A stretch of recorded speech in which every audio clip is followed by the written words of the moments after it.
Hello everyone, my name is William Lima. This is the video 6 of our urban footprint tutorial. And in this video, we are going to add some more information to our map. So just to remember, as we saw in the previous videos, we can add information.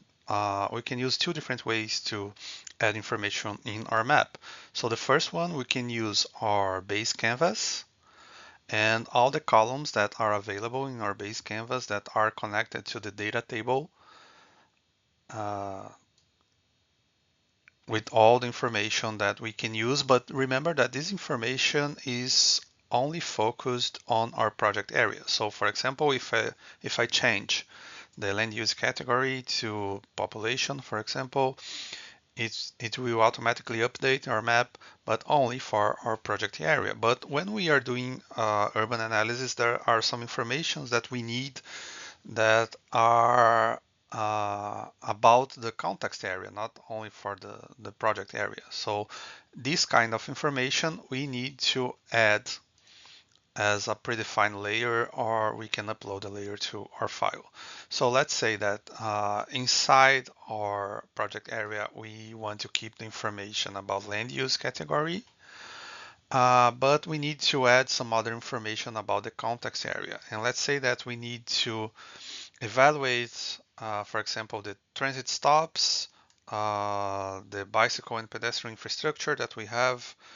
Maybe we want to create a map about the parks and wetlands that are close to our area, and we can add a multitude of different information to our map. So let's say that we want to see how are the transit stops in the context area close to our project. So we need to search this information in the predefined layers.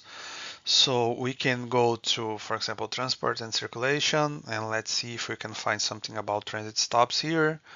Here we have public transit stops. So if we click in the information uh, in the box here, it will show us what kind of information they have available. So we can see when this information was updated. So this is from 2025, very updated. What are the data that is associated with these polygons, the public stops?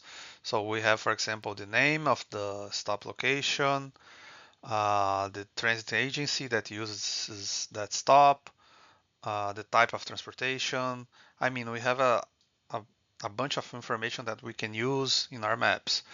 So yeah, this is a good map. This is a good information. So let's click on the plus sign and then we add this layer to our map.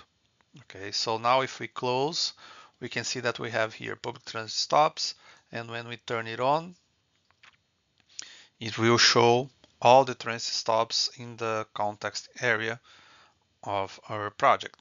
And remember that when we click in the public transit stops, we can change the symbology. We can classify it using a different layer, a different column of the, the table. In this case, it is classified by mode, so bus, ferry, and rail. Yeah, probably we only have bus in this area, bus stops in this area. So now we can see in the context area where are the bus stops. And let's say that we want, together with information about public train stops, we want to see how's the bicycle and pedestrian infrastructure in the area. So again, we can go to the add button and add predefined layers. And now let's go after this information. We can scroll down and try to find the information here, or we can just type it in this box and it will already give us some results. So for example, bicycle and pedestrian paths. Okay, so let's click here and let's see what we have. So we have here, this is information from 2021. This data set contains bike and pedestrian paths. The source is OpenStreetMap. This is a crowd mapping source. So we need to be aware that maybe this can be reliable or not based on the type of data that were produced, and we have the type of path, if it's bicycle or pedestrian, and the length of each road segments. Okay, so let's click on the plus button, and now this information is added to our map. Let's turn it on, let's show the information, and now it will probably load. It takes some seconds to load all the information. And as we can see, they have bicycle and pedestrian as information, as classes for the type of infrastructure here. We can click on the add symbology. As you can see, the green of the bicycle class is very similar to the green of the pedestrian class, so we can change the color here to make it more visible. Maybe for pedestrian we could use an orange or something like that, and then we can see now more clearly the difference between the two lines. Maybe it could be a bit more have a bit more of width, and now I think it's better. Yeah. So okay, we added this information in our map, and let's say that we want to know also where are the parks and the wetlands close to our area. So that's another information that we can add in using the predefined layers. So we can type here parks, and here we have the information about parks from 2024, the last update. They have the official name of the park, the area, and that's enough for us. So let's click on the plus button, and let's see what they have about wetlands in this close to our area. So wetlands 2024. We have the type of wetland, the area, and the classification code. And again, we click on the plus button, and it's gonna be added to our map.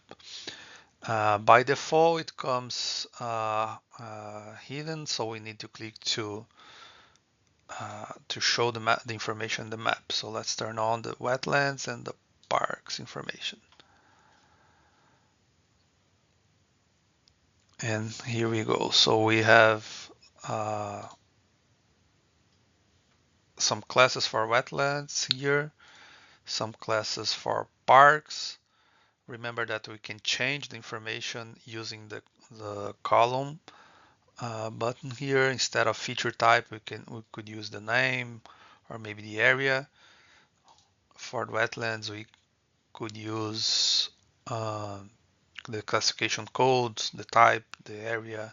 I mean, we can create different maps using different information based on the same layer.